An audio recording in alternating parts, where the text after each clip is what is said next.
Good evening. My name is Camille Taylor. I'm the Superintendent of Education for Ajax Schools, Parent and Community Engagement and SCCs.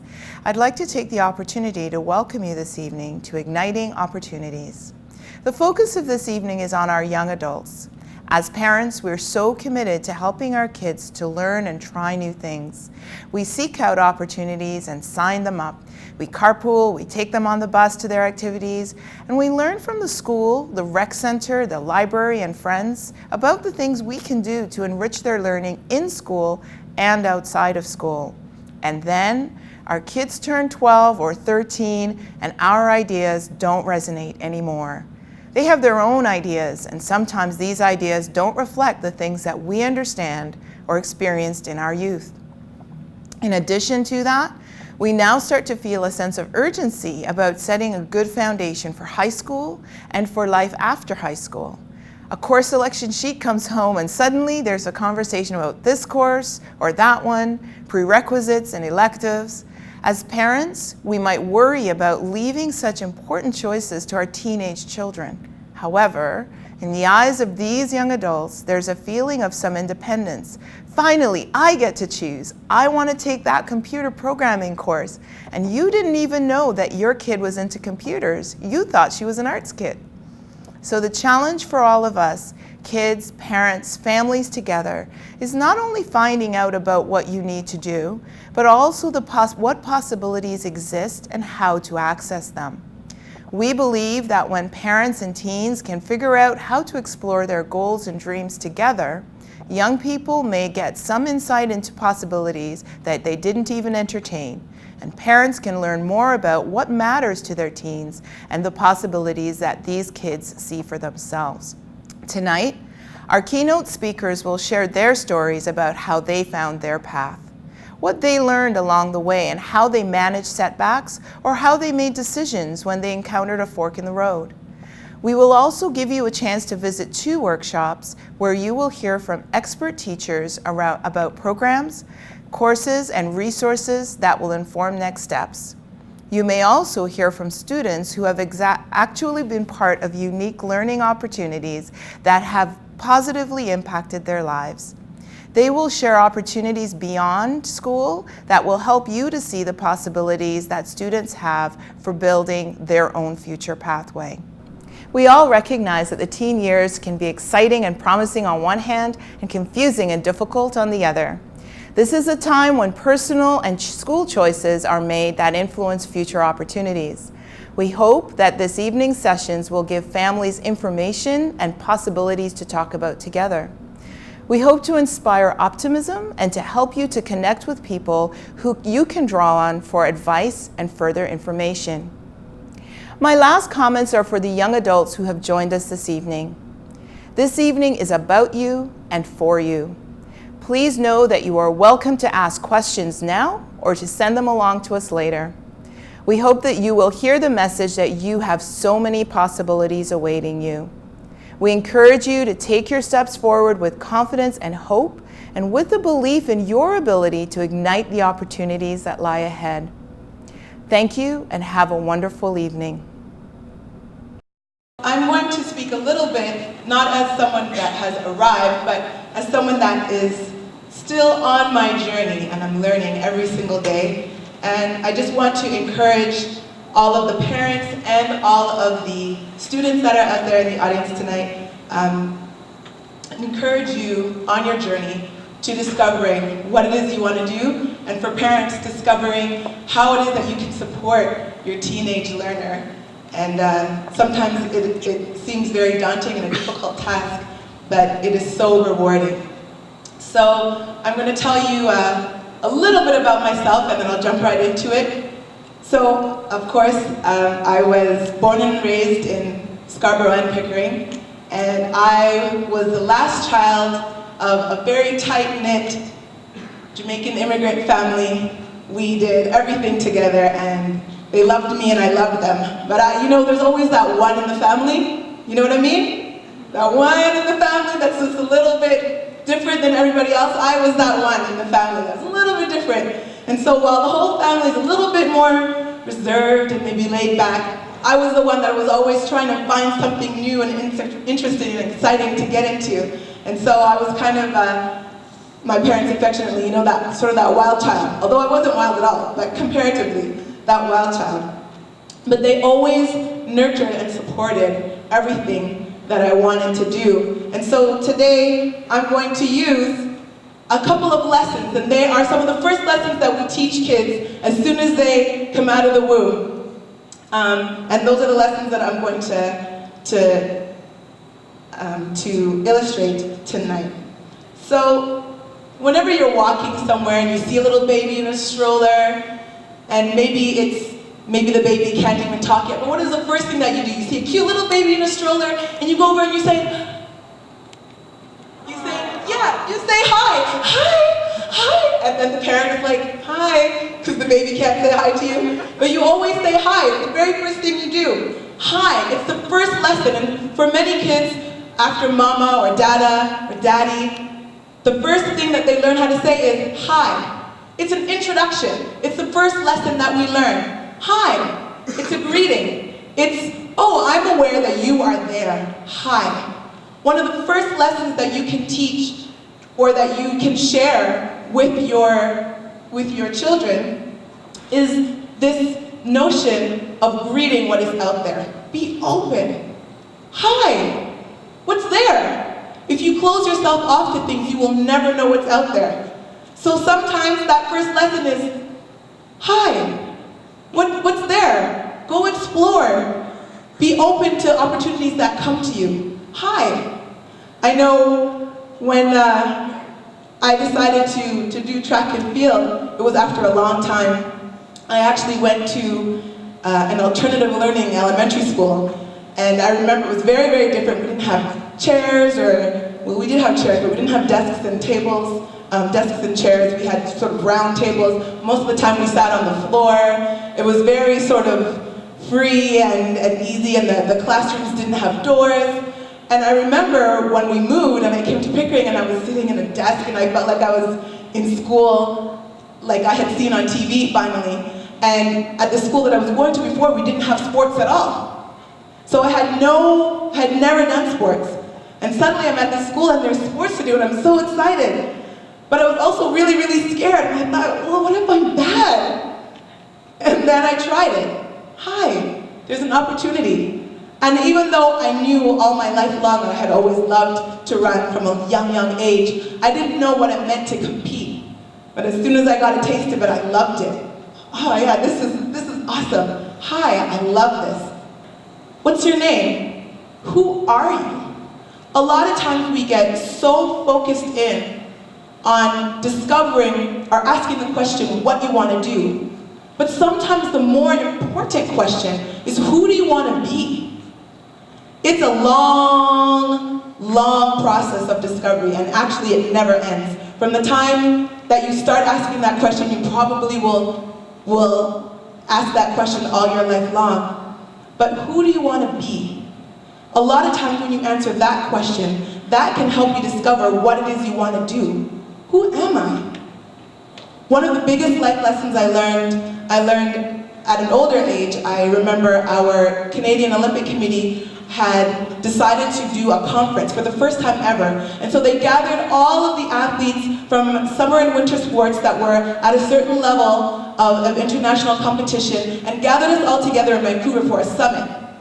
And we were excited, and we did a bunch of things. We did an amazing race, and it was wonderful. And then we had a seminar. And I remember in this seminar, the leader of the seminar divided the group into 4 color groups. It was gold, green, orange, and blue. And I remember him saying, in the whole entire world, there usually is a good, even 25% split. So there's 25 people who would identify as orange, outgoing and adventurous and extroverted and competitive. And then there are people who are green, and they are the intellectuals and the fact finders. You have people who are gold, and those are the people that are your loyal types of sort of like rule followers, and then you have the blue.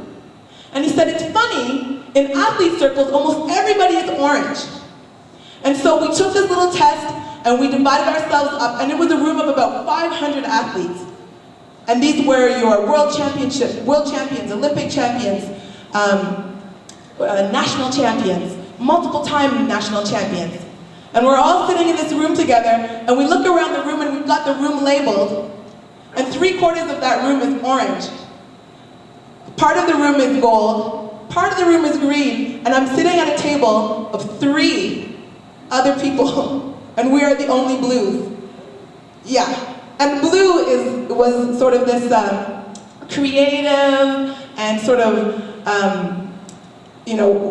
world-embracing kind of personality. And so I'm sitting at this table, looking around, and I had just had a very hard year in sport, wondering why it is I don't really fit in this world, but I love it. So I know I'm supposed to be here, but I don't feel like I'm like everybody else. And I'm sitting at this table with 3 people in a room full of 500. And it dawned on me. And we went through the task, and I realized it's not that I've been trying so hard to be someone that I wasn't.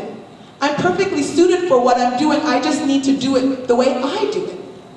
And I remember in high school, I used to get in trouble all the time because I would be on the line getting ready for the 100, and I'd be like, good luck to you too, and good luck to you, and you, good luck. Okay, good luck, I'll see you at the end, okay, let's go. And my coach would be like, focus. But I am focused, but that was what I needed to do. I needed to be focused that way. And when I got in the blocks, that was when the focus happened, because I just loved running. I wanted to win, but I loved running, and it wasn't about beating everyone, it was about doing my best. And that was how I got my fulfillment out of sport. And so I realized sitting at that table, that's who I am. That's why I've been unhappy this whole time. This whole year I've been struggling and trying to find out what it is, why I can't be like everyone else. It's because I'm not supposed to be. And then I realized, oh, I can be fulfilled this way. I can change maybe the face of how this sport has been, because I'm in it, and I'm in this sport, and I am different. And so maybe in a sport where it's a lot of infighting and trying to make decisions behind the scenes, and we're a little team and you're a little team, suddenly the face of that sport can change, where we can say, you know what? Maybe that's not the best way. I know that's how we've been doing it, but maybe we can come together and do something differently. The next lesson that we learn is one of support. One of support. So, as a parent, you probably won't always agree with every decision that your child makes. I know when I first told my parents that I was going to bobsled, this is after going through my undergrad and going through a graduate degree, and I came home and I got this phone call to go slide for the Canadian team, or try out to slide for the Canadian team, and I said, okay, I'm just gonna go and try it out. And I came back and I told them, like, yeah, I made the team, I made the Canadian bobsled team, so I'm gonna bobsled. And I loosely paraphrasing, it went something like, you're crazy? And I was like, a little bit crazy, yes. And so, they didn't understand, but they were always there for me. There were very few track meets where I didn't have my screaming brother and sister in the stands, or my mom and dad when they could make it, cheering me on and trying to get me to propel me over the finish line with their voices if they could. They supported me. I knew no matter what decision I made, even when they didn't agree necessarily that it was the right thing to do right now, I could always call home. And I remember after the first year, I was sort of wavering and I was making a decision. I don't know if I want to keep doing this or not. I don't know. It's kind of weird. And I was talking to my dad, and he was like, well, you just go out there, and if you don't like it, just come back. You can always come back. And I was like, oh yeah, it's not the end of the world. I have you. I have support. And that is one of the greatest things that my parents have ever done for me. They showed me that we are here for you. This is a great turnout. Thank you all for coming this evening. It's great to be able to share my story, especially with like-minded people who are from the Durham region. I think there's a lot of really great resources here. I've gone along and met most of the people who are here sharing what they do, and it's all really interesting. So if you get the chance after this presentation, be sure to go and check them out. So I'm going to talk to you for about the next half an hour. What I want to talk about is basically creating opportunity also being able to pursue passion and finding that purpose, which is a lot easier said than done. And for me, it's also about having fun, doing what you like to do. Nowadays, it's a lot easier, I think, for us to find an industry with whatever our hobbies are. At least I would hope. There's a lot of opportunity out there. And if it's not staring you in the face, then maybe try and make it for yourself. So that's sort of what my story is about, and that's what I want to talk about here tonight.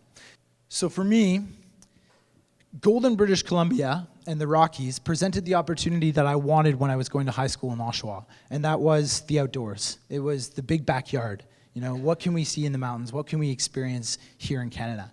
And luckily for me, there was a program at the College of the Rockies called Adventure Tourism Business Operations, which still exists to this day. And it took me about a year and a half to realize that it was there. But when I started looking into a university program that matched what I like to do, I found one in my own backyard, in the town that I'd been living in for a year and a half, other than that quick trip to South America. And I said, wow, what was I doing? You know, it's right here. So I went in and talked to them and said, hey, what do you think about me signing up? And they said, yeah, absolutely. We've got a year certificate program. Doesn't really give you much except for a way in, you know, a foot in the door to the adventure travel industry. So what is that? What is adventure travel? It's exactly this photograph. Hiking companies, whitewater rafting, rock climbing, all the stuff that I already did in my free time. I could go to school and learn how to make this into a career. And for me, that was fantastic. So I signed up and did my first year. And that year, we did everything from mountaineering to winter camping to trekking and hiking, rock climbing, ski touring, and those were all the fun stuff. Then in the classroom, we had small business management, entrepreneurship, basic accounting, risk management, the sort of all of the administration stuff that goes behind running your own business. And I was really lucky to found the course which taught me what I like to do. And that made it incredibly easy. If you're gonna go study something, make sure you enjoy what you're studying. Because if you don't, you can be the smartest person in the world. It's gonna be really difficult to get good marks. Your opportunities are what you want. It's what you want to create. It's your chance to make something. And that can be anything. It can be, you know, what you believe in, what you think you're good at, what your parents think you should do. It doesn't matter. You know, I think the idea is to keep your mind open and follow what it is that you enjoy. Because what you enjoy, you're always going to be good at.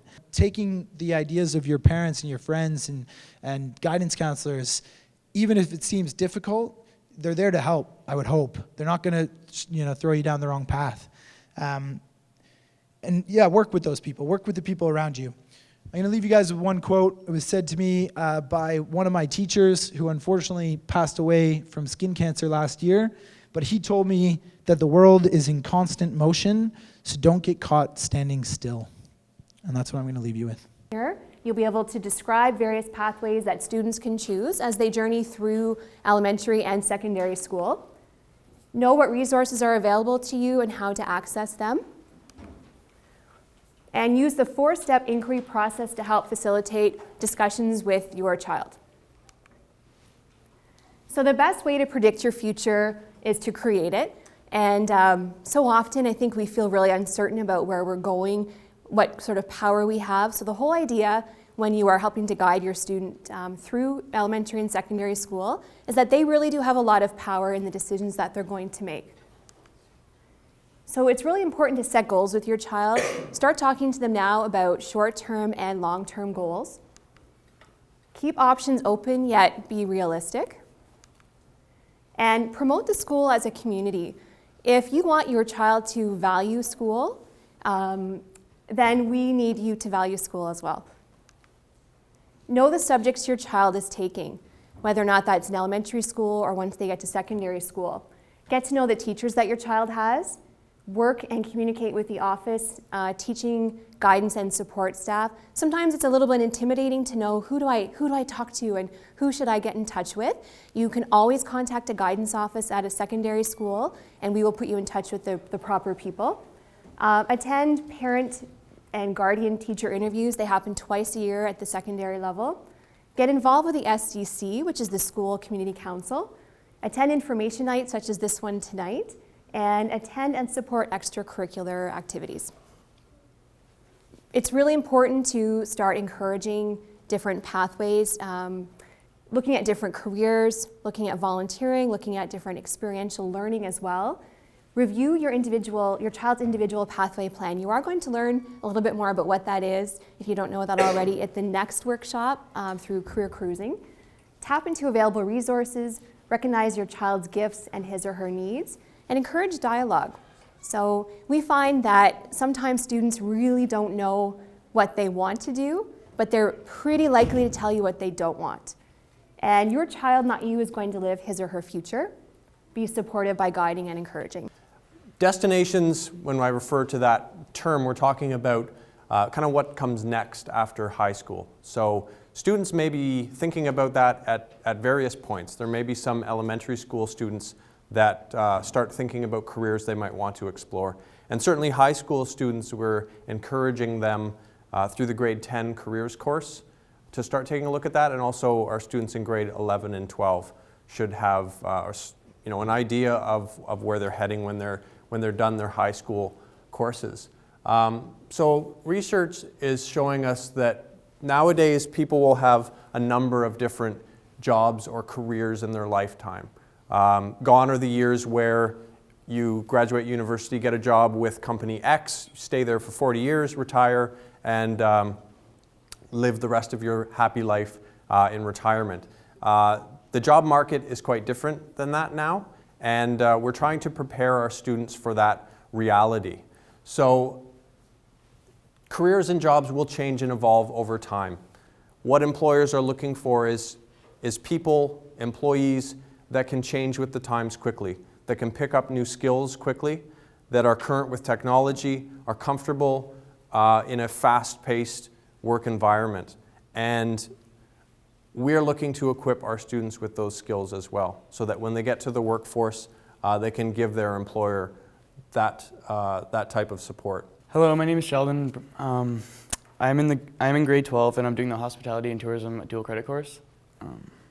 I ended up taking this course because I love cooking, and my teacher, Mr. Williamson, encouraged me to take it because I'm going to college in September for culinary.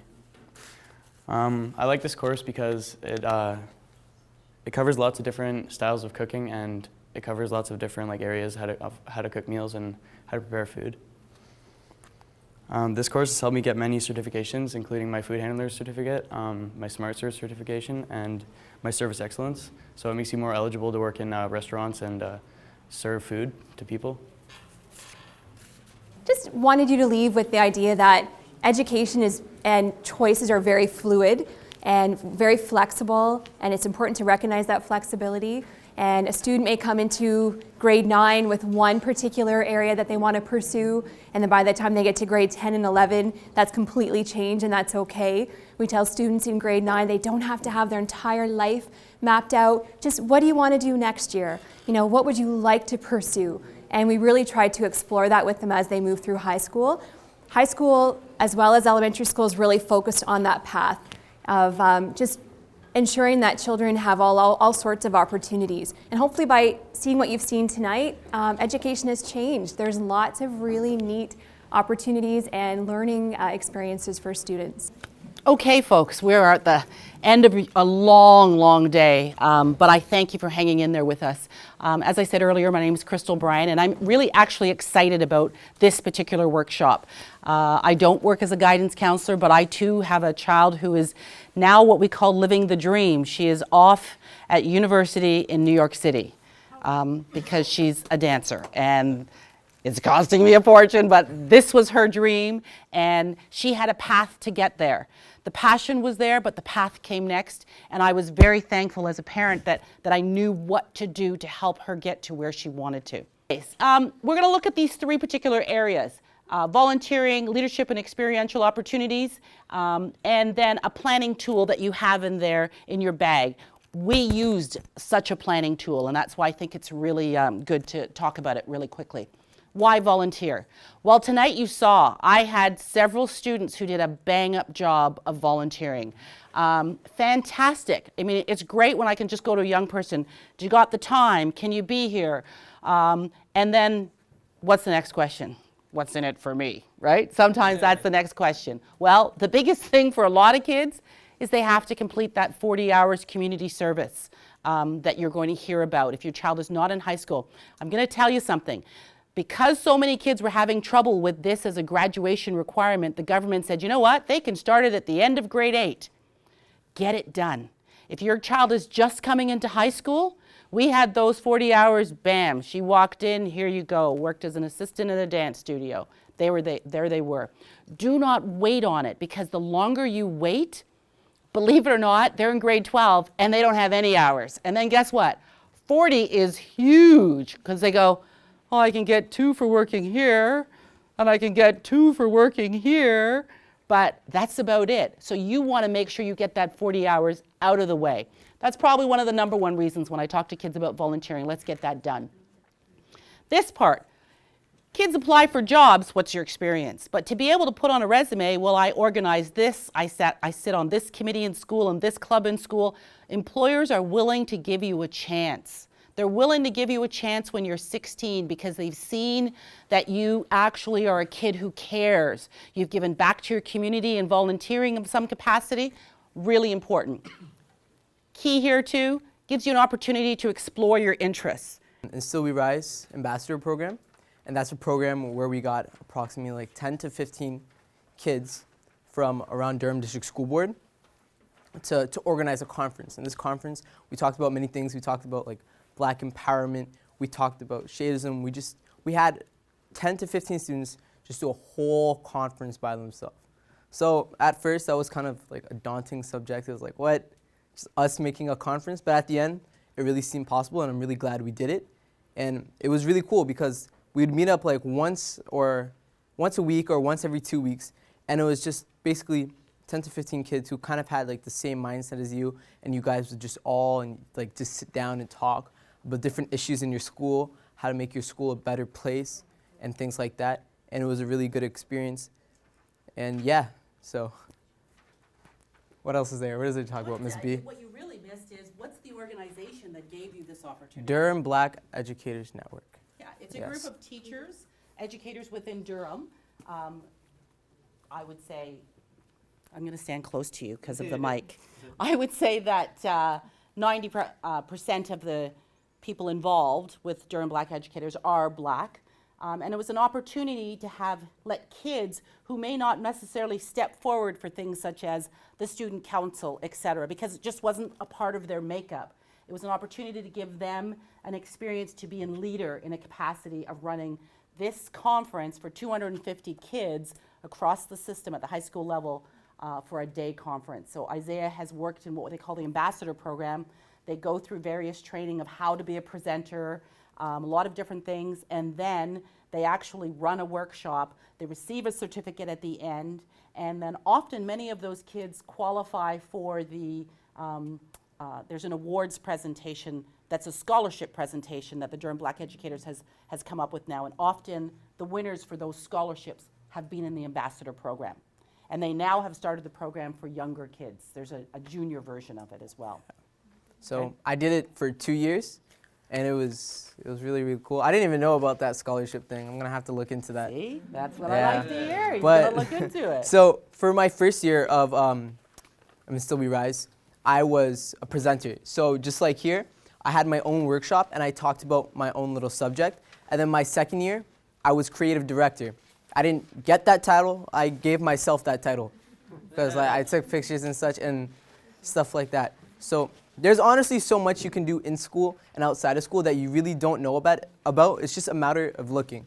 And honestly, Still We Rise was such a great program, and I got to talk to, I got to meet a lot of new people, and I got to learn a lot of different things, especially from Miss Mack and Miss Rock, who are organizers, and even Miss Bryan. I'm a bit crazy like her too. So, no, I'm just playing. Miss Bryan, I'm playing. It's all good. No, but you get to learn so much from just everyone through the experience, and I was really blessed to be a part of it. Thank you. All right. Okay, how's everyone doing tonight?